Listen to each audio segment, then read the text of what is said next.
Hello বন্ধুরা, আপনাদেরকে একটা তথ্য জানাতে ভুলে গেছি যে এবার কিন্তু আম কিন্তু 12 বছরের মধ্যে সবচেয়ে সস্তা। বিগত 12 বছরেও এত সস্তা হয় না, এবার আম যে সস্তা। হুম।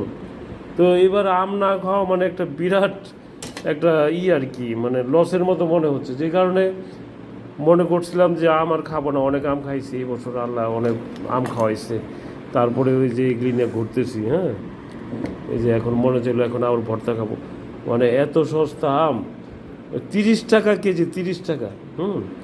তো এই আম কে না খাবে? আর এবার আমের প্রোডাকশন এত বেশি সারা বাংলাদেশে, ধারণা পারে, এটা আল্লাহর কাছে শুকরিয়া আদায় করা দরকার।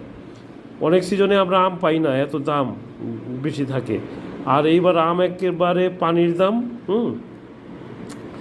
মাত্র 30 টাকা কেজি আম, 30 টাকা কেজি। মনে হয় 12 বছর কিংবা 24 বছরে এত সস্তা হয়েছে কিনা জানা নাই। যাই হোক, পরবর্তীতে আবার অন্য ভিডিওতে দেখা হচ্ছে। সে পর্যন্ত ভালো থাকবেন।